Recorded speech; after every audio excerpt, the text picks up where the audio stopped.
today's gonna be a cool topic. Yeah, I'm excited. I'm into music, and not only that, storytelling. Hell yeah. In my opinion, it's kind of art that's kind of been lost out the years. Okay. Like the current music today. It's only a few people that are still doing it today. And I admire that. I love hearing a story behind the music and the lyrics. Yeah, it's beautiful. You can kind of paint that picture in your mind as you're listening to that story, and it touches, like, can resonate with you a little bit more deeply. Welcome to another episode in Chasing Echoes on Beyond Capable. Join us as we explore the highs and lows, sharing our personal experiences and opinions along the way. Welcome to another episode. This is Eric Trinidad with Tim Kingston. All of this today is just our opinions. We just picked a few different songs that we might like. Yeah. You may appreciate them, you may not, but if you want to, they'll be at the bottom of this episode, and you can click on them and check them out and see what you guys think. Comment to us or write us back and let us know what songs resonate with you in regards to storytelling. When you listen to it, you can picture the story and it touches your heart. It can be happy, it can be sad, it can be fun. We're going to kind of delve into a few different types of songs and genres on this episode. I like all music, but today's topic, we want to just see the meaning behind it, how people can identify that music. Yeah, so that's different demographics, different types of music, different languages. We're going to get different languages as well. So what do you got for us today? So my first one, I'm going to openly admit I'm hip hop biased. I love rap and hip hop. So my first one is actually, pardon me, a song named Renee. It came out in 1996 by a hip hop group called Lost Boys from Queens. And basically it's an urban love story taking place on the streets of Queens in New York about the love of a young couple whose lives were changed unexpectedly by a senseless, violent act of tragedy. So basically the story plot starts out with this dude's, kicking down the streets of New York. He bumps into this girl and he's checking her out, loves the way he looks, chats. So he's like, hey, can I walk you to the subway? And they start chatting along the way and kind of build this little rapport. And they start hanging out and kicking it. And he's basically telling the story of, like, how he's slowly falling in love with this girl, going and kicking at her house, hanging out together. They both smoke weed together, like, just enjoy spending time together. And every time he's thinking about love, it's Shorty that he's thinking of. He's thinking about Renee. Okay. And then one day he gets his beat from Renee. And this pager's back in the day, guys. So this is old school. So he gets some of you guys out there can relate to this. So he gets a little beep on his pager and it says 02, and that's Renee. That was a code for him and his girl, like for Renee's girl. And he calls back and it's his mom, or her mom. It says, meet me up at St. Luke's, which is a local hospital. And it finds out she was shot and killed in a robbery on the streets in New York, in Queens, and tragically died. So he's basically telling this love story about his heart getting broken, about this senseless tragedy in New York. And it's a well-told story. The music video, I believe, is shot well, especially for back in the day. But it was it's like a different type of love story for me, like, to listen to, and different, obviously different demographic, but it's a beautiful song. It's one of my favorite hip hop songs. If you think about it, unfortunately, it's a story a lot of people can relate to. It is. There's a lot of senseless tragedy out there. People lose loved ones instantly out of nowhere, especially in big cities. And it's like I said, unfortunately, it's a story that, again, that we hear a lot on the news, still to this day. So it's a great way to portray a thing that people can relate to, that, and unfortunately, especially in urban societies, they can absolutely relate to something like this. And anyone who's had a young love and lost them tragically can relate to this song. Like, basically anyone who's been in love, can absolutely relate to this song. It's funny, when you showed it to me, for me it was the first time hearing it. Okay. I knew of the song, but like any other thing, you hear it but you don't pay attention to it. So I was really like not taken back. I was really like, wow, this is really a well-told story. And of course, it's hip hop, and it's something like I was brought my attention really. Yeah, you and I both love hip hop guys. So I'm excited actually for your story to tell me next. And surprisingly enough, it is also another song named Renee, correct? Renee. Give me that. So, you were speaking about this earlier. So the Renee, the one, it's the female version. Female version. Yeah. And your Renee is the male version. It's Renee. I'm not gonna mess it up. I'm gonna try to roll my tongue. Renee is the male. Okay. Renee is female. The masculine name. Okay. Yeah. Okay. So Renee Perez. He was first started in Calle 13, and now he's a solo artist. Is Residente. He's from Puerto Rico. Okay. Really, and again, my opinion, he's a genius. Yeah. When it comes to his artistry, when it comes to the way he portrays his music, the lyrics, his storytelling. Yeah, you were showing me his videos last night, and I was blown away by this gentleman. He's an absolutely amazing and soulful artist. He's one of my favorite artists in Puerto Rico. I have many of them. However, the way he portrays his music, it really resonates with me. Yeah, his storytelling is amazing. And this song is named after him. And it's kind of like a monologue of what he's going in that moment. Okay. It's really powerful because he was in that moment, he was going through a divorce. He was really depressed. You can see the passion and the pain of him while he was during the video. Yeah. Processing all those emotions, his depression, his losses. Like, you can tell that was real feelings. Absolutely. You can't make that shit up. No, that's not acting. He's all in. Yeah, he's all in as a human. Yep. And the way the song starts, it's which for me, it was really like, oh wow, I've been through that. So he talks about through his career how he has ADHD. Okay. And I think he's 45 years old. So a little bit older than us around our So I understand that when growing up in Puerto Rico, schools weren't that equipped yet. Handle children with ADHD or ADD or any of that. So gratefully, he had an amazing mom who understood that and saw how smart he was. Okay. Is. So the song starts with him, the mom trying to teach him something from school. They're asking what part of the body the Indios Taínos would play baseball. Okay. And quick little history thing is like the Indios Taínos are Indians. They had a form of baseball way before baseball was invented. We had bases and everything. So it's a native tribe from Puerto Rico, is what you're saying? That's why we're so good at baseball. Amazing. Dude, that's so cool. I did not know that. I know Puerto Ricans are amazing at baseball, but I didn't realize it's a tribal thing, actually. Yeah, it was played back in the 1500s. All right. So cool. Yeah, the mom was asking him, so what kind of body parts they hit the ball? Okay. And it was with, cabeza, rodilla, muslo y cadera. Cabeza. Your head. Rodilla. Your legs. Knees. Okay. Muslos, quads. Okay. And caderas, which hips.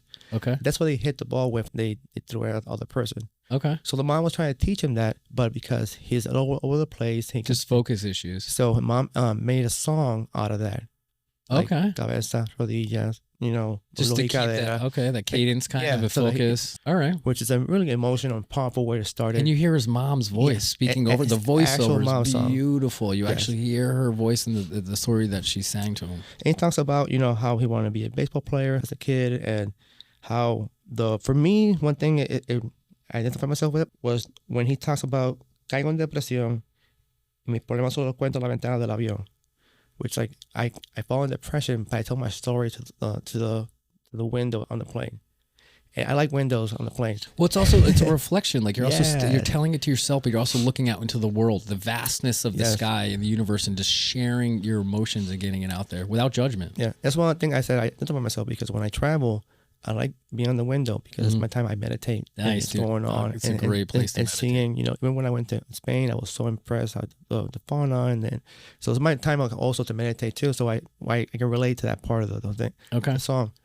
I fast forward. The whole song is about how he's struggling, but at the same time how he's made it anyway. Yeah. Despite kind of like powering through it, even through his ADD and ADHD. I'm sure there's a lot of parents out there who can relate to raising a child with focus issues. It's a very hot topic, over the past decade or so. He talks about his divorce, but I'm still working, I'm still rhyming, and his art didn't actually get affected by the product. If anything, I think it actually enhanced it. Yeah. Like that tragedy and trauma and like his heartbreaking going through some of those things.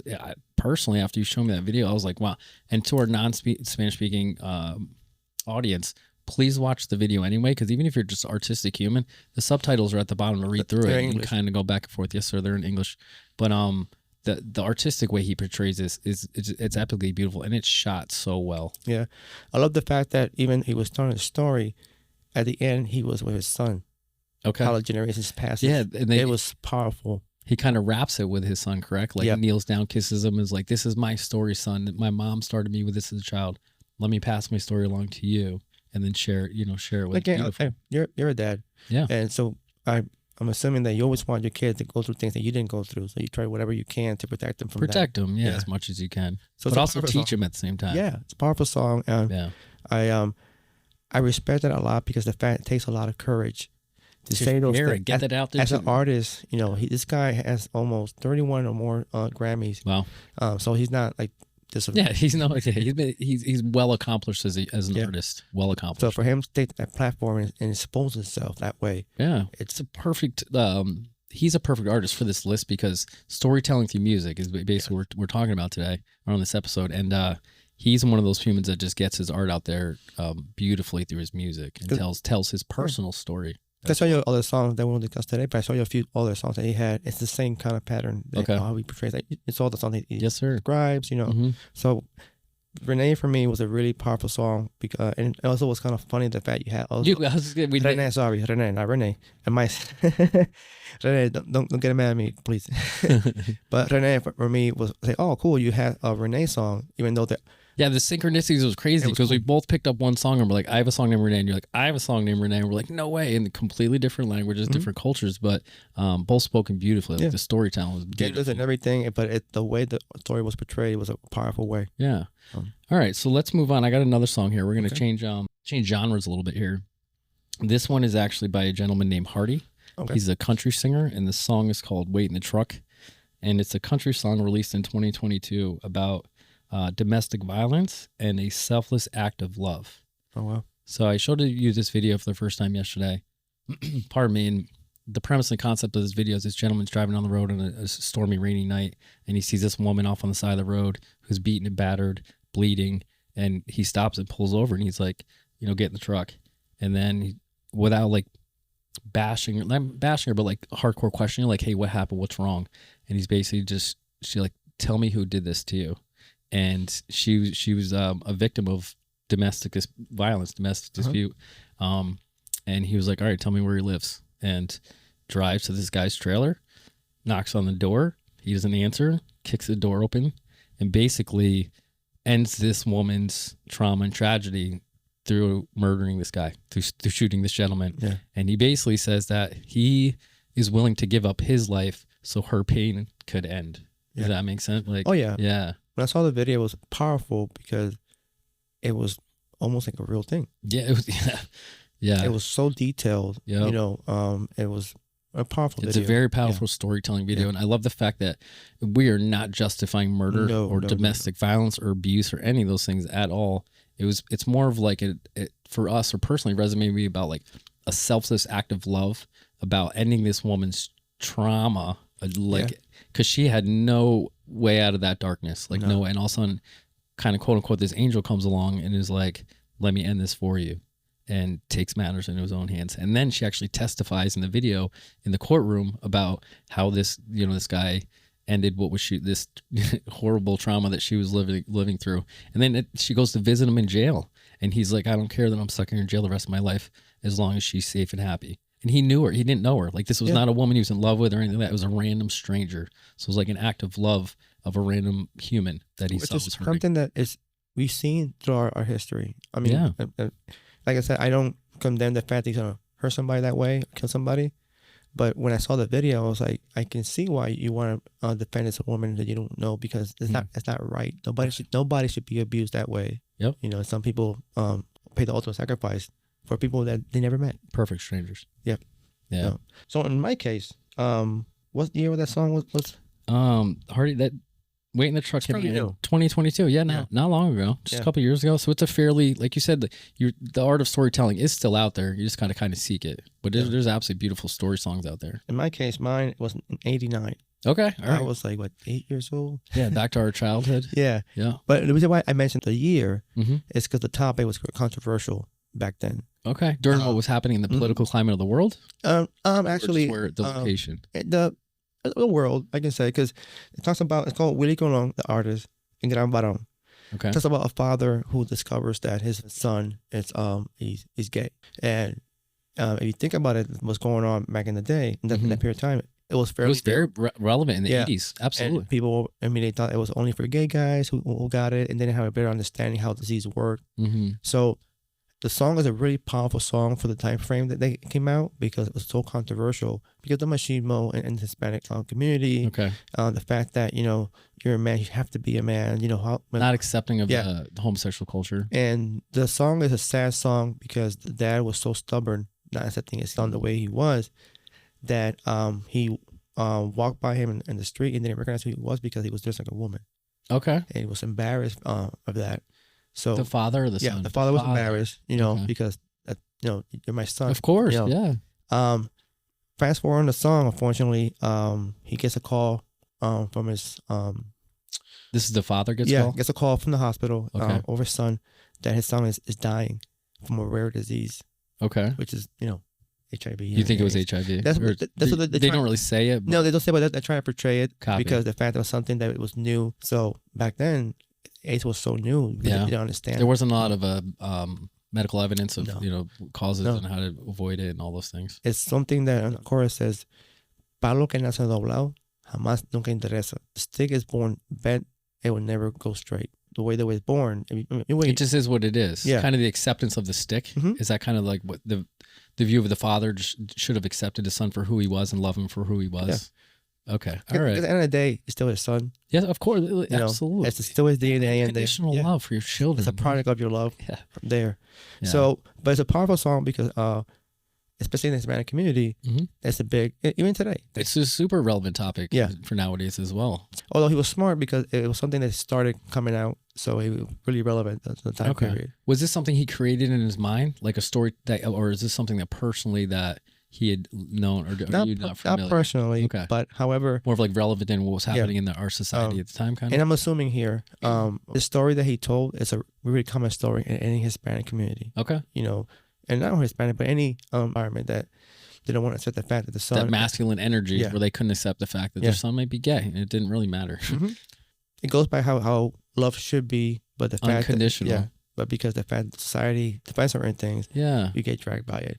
Okay. But it's a really amazing song. It's salsa, by the way. You went from country. Yeah. I like all the flavors in this episode, man. But it goes back to the storytelling of it. It's a powerful song to this day. Yeah. In 2024, the song's still playing. Yeah. Around. It was beautiful. We played from yesterday, and I was touched. It's definitely someone that a beautiful storytelling through art and the soul. Like you can resonate with it and understand. So it was funny you're talking about society. My next song is actually by an artist named Echo. He's a rapper, and the song's called TED Talk, and it came out in 2020. And in his words, he calls it nerd rap, right? Okay. And it's a song about what's going on in society and how he views our society and himself in kind of a fun, enlightening way. Because me personally, again, like one of my favorite rappers out there right now, and he sits, the setup of the stage is basically like, if anyone ever out there has seen a TED Talk, it's basically him solo mission on the stage, and he's basically just rapping about like how he feels about like, what's going on in this world, but in like a really fun, enjoyable kind of way. And it's more like, shut the fuck up and listen to me as I'm talking my TED Talk about like how he views it. But he talks about enlightenment and being an empath and, certain other tragedies are happening in the world. But like you listen to the beat, like to me, it's a very fun, like kind of fun hip hoppy song, but in a nerd rap kind of way. No, it's funny because it goes back when we pay attention to the music. Because when I heard it, I said, it's a nice beat. But then hold on, it's the words, right? The lyrics are on point. And like, oh my God, it was amazing. Play of words. Shout out to Echo is a great. It's a really dope song, and he has a lyricist. He paints a beautiful story with so many different. He does spit pretty fast, but his lyrics, like it's a beautiful storyline, like kind of like in a row, and tells a story. But like I said, hits on so many hot topics that are happening in the world, from psychedelics to murder to like all kinds of things. And it's basically like just his view of a society. Shut the fuck up and listen to me. I'm gonna tell you what the hell's going on in this world through his TED Talk. Eye opener for sure. Yeah. All right. So the last one that we're gonna be discussing is a fun one for both of us. Yeah. And it's Save That Money by it's a novelty song by American rapper Lil Dicky. We love Lil Dicky, dude's hysterical. Featuring fellow American rappers Fetty Wap and Rich Homie Quan from his debut studio album Professional Rapper. It was released on June 10th, 2015 as the album's third single, and it peaked at number 71 on the Billboard Top 100. And basically, for our audience, the premise of the film is Lil Dicky's basically going around. We all know, we all know kind of Hollywood. We know music videos. Like there's kind of that stigma of like what's a dope rap video? You got a badass house with some dope rides and some beautiful women, and everybody's celebrating in the club and getting it and having a good time. And for myself and some other people that work in film and television, like, it is very expensive to make some of those films or make some of those projects. Very, very expensive for some of the music videos, because they're small movie mini productions. And his premise is being like, you know, a white Jewish rapper from America. Like, he's like, how can I make this dope ass video and just on a super low budget, like very, very low budget, but basically for free. So he kind of goes around and hits up some Hollywood homes and asks, you know, if they can help him out. And then he goes to like some dope dealerships to try to get a ride. And then he goes to a place, see if he gets a boat, and asks if he can shoot on the boat. And it's so cool. And he actually pulls it off. Like, the best part is he pulls it off, and it's so fun. And he gets so many people on board. And all he simply asked for from them is basically like, at the end of the video, I'll put a little highlight of like your Instagram or your email or Facebook or whatever the fuck you want to get out there to advertise. Yeah, to get your credit, whatever. And it was really cool as a human, but also like as an artist. Like, this song particularly resonates with me like as an artist, because it is very hard to collaborate to get something big like this together. And the fact that he was able to go to different humans who are not in the industry at all and get the green light, and they're just like, oh yeah, and he's not taking up a ton of time, and his crew is very small, and he was like, oh, could I get like 10 or 15 minutes here or there, and then I'll give you your house back, your boat, whatever it is, your whip. And it's such a fun song. And there's even cool like celebrity highlights in there as well, a couple billionaire in there, like, and it's fun. It's all about how all of us can relate to just saving that money and not wasting it on just shenanigans. But it's funny because when you hear the song, when you hear it, oh, it's so cool. But when you see the video, you're like blown away, because all the things that he went through just trying to get this video to make that magic. And it's so like commendable, the fact how smart he is. I don't know what to say. Correct. He's very good at selling his product. Everything that he did was a plan, from the wardrobe to the way he spoke to people, certain words that he used for certain people. Yeah. Everything was like really meticulous. Yeah, and his certain crew, like keeping the crew small, so he doesn't have to pay a bunch of people, like a ton of people or whatever. Yep. But you're right. I think when you watch the video, you understand more of how like his dude's brain works and how artistic he is, but also like as a good salesman, like how he can sell his art, like actually get his art out there and talk to humans and relate to them and on a personal level without the ego and bravado of like, oh, I'm this amazing artist and I do the great, blah, blah, blah. Like, that's not how he approaches it all. He approaches it very humbly, backwards, very humbly. Yeah. And it was like, hey, do you want to do this video? And I think that's actually what sells it the most, when you get to watch it and see like as he approaches these people, because he comes at it such a humble way and just explains his art briefly and in like a non-threatening, aggressive way, and they're just like, oh, all right, cool, like fuck it, why not? I'll let you be in a music video or use my property for this music video or whatever. I was impressed with the fact that he would knock on people's doors with no appointment, nothing, no phone calls. Like, that's rare. No emails, no texts, no phone calls. Like the old school knock and going into dealerships or yelling at people from their boats. Hey, can I use your boat for a music video?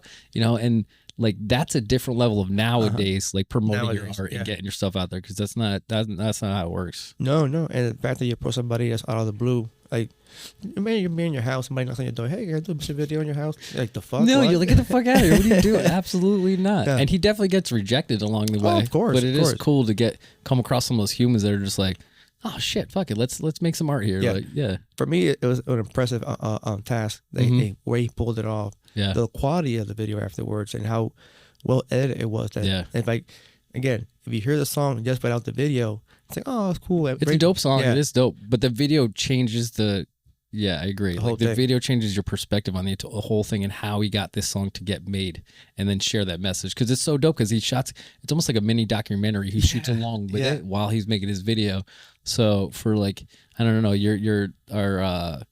I wouldn't say even hip hop nerds, but anybody who likes art and filmmaking or music making, it's a really cool video. You can appreciate it. Or anybody who likes to save that money. Yeah. Like, we could all relate to try to save some coin. But I say you appreciate that people who are in the industry understand and know how difficult it's so challenging to put some of these projects together. Permits and money. It's like a whole time, and rehearsals and talent and people getting sick, like all that stuff. So I need 15 minutes of your time. That was it. That was it, man. And 15 minutes of your time, and you can make some magic happen. Because you think about it, 15 minutes is still a long time for a stranger to be in your house. Yeah, for sure. You know? Yeah. But he's still borrowing $100,000 or $500,000 car. Keyword borrowing. Borrowing. He didn't never rent it, nothing like that. Literally borrowed it. Yep. Yeah. But for me, what I think about all this is the fact that the different genres, different backgrounds, different generations, time periods. Good point. Different languages, different cultures. The fact that they're true to their art still.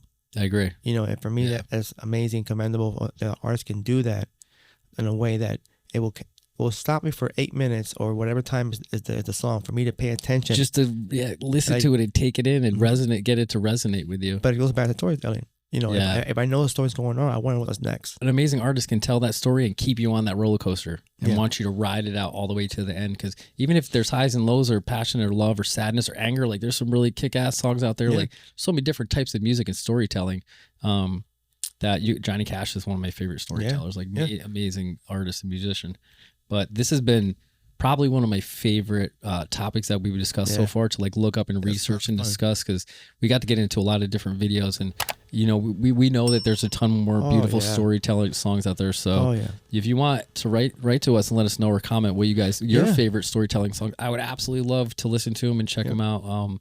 Because it's cool. That's how we kind of share art as well. And there's so much art out there that you don't know until you know it. Yeah. Drop a comment below or any song that I would love to hear, because I didn't hear everything. Yeah, we'll listen to all levels of genre, all different languages, all different countries and cultures. Like I'll jam with all of it. I'm all about that. All about that. So please like and subscribe, comment below. Thank you for hanging out with us for a short period of time and talking about something that we're passionate about. And I know a lot of people out there probably share our same interest. Yeah. So stay tuned for another episode in Disney Echoes on Beyond Capable.